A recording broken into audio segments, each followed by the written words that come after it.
どうも黒です。尼基发售到现在也已经过了3个礼拜，相信各位在玩的途中也遇到了不少的问题，所以今天就来讲几个关于尼基的判例吧。事先提醒，今天的影片对于基础的东西不会讲太多，对于给予、获得判定标志还不清楚的人，建议先看过这支影片再继续看下去。首先从这个开始。效果文太长，我们直接看后面。支付代价后，在那个回合中，这张陶乐斯会获得容虚效果，给予其他的你的所有的领域的判定标志有魂科的卡片，火烧的判定标志。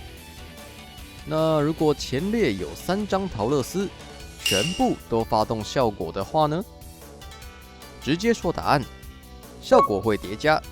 所以判定标志有魂科的卡片，总共会被给予3个火烧的判定标志。来看处理，贴 C 叉时触发效果，支付1费，加3000攻获得2个效果。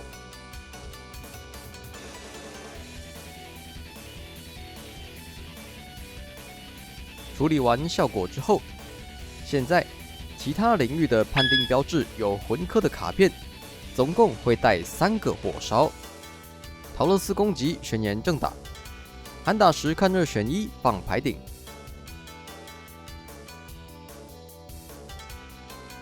判定有魂科的卡片带3个火烧，所以适用3个火烧的效果。伤害判定，对方取消3个火烧同时触发。执行3次烧1。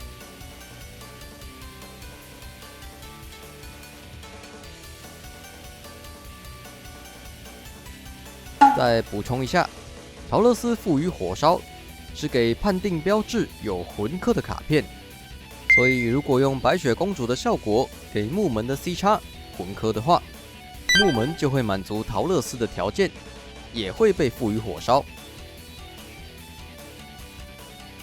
再来看这个2等黑兔的效果，是当 C 叉区有金砖的 C 叉时，给其他所有领域的 C 叉火烧。在发售当初有个 combo 是，在判定时判出开机，用开机的效果再拉1张黑兔出来的话，是不是那一次的攻击就会有3个火烧呢？答案不会。官方在最新版的规则中明确表示了判定标志的触发时机，也就是只有卡片从牌顶被翻出来的那一刻才会触发判定标志。如果是已经被翻出来之后才给新的判定标志的话，是不会达成触发条件的。来看操作，当角色攻击时判出开机，这时因为场上2张黑兔的效果，这张开机已经有2个火烧，所以被翻出来的瞬间，开机和2个火烧的效果被触发。处理开机，把第3张黑兔拉上来，黑兔效果适用，再给 C 叉1个火烧。但是这个时候被赋予的火烧没有达成触发条件，所以这一拳被取消的话，只会适用2个火烧的效果。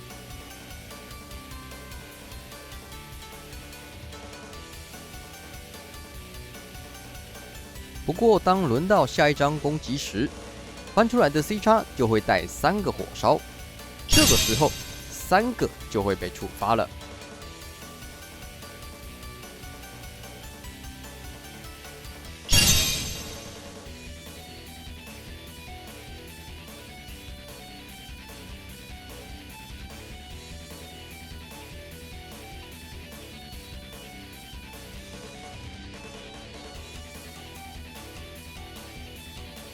尼基还有几张角色会自己获得判定标志，例如这张尼恩，当场上有火烧的 C 叉时，会自己获得1个火烧。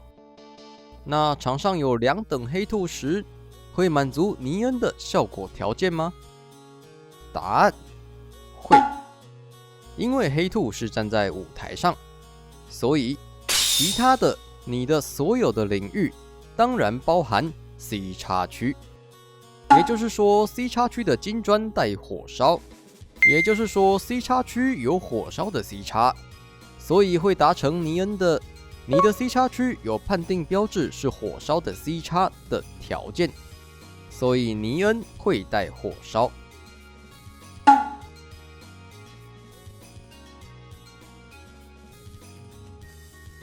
另外，2等黑兔的给火烧会给到尼恩这样的卡片上面吗？答案不会，因为这些卡片是角色，不是 C 叉。就这样。最后来讲一下火烧的几个重点吧。1. 火烧是处于强制发动，只要对方取消的话，就会触发效果烧衣，不能自己选择要不要烧衣。2. 防自烧无效。为什么防自烧管不到火烧呢？答案很简单，因为火烧不是自动效果。3. 火烧没有触发就没了，不会延续到下一次的伤害。火烧的作用范围只有判出火烧后的下一个伤害，大部分来说都是那一次的攻击伤害。如果对手吃伤没有触发火烧，那么火烧的效果就没了，就算后面有效果给伤被取消，也不会触发火烧的效果。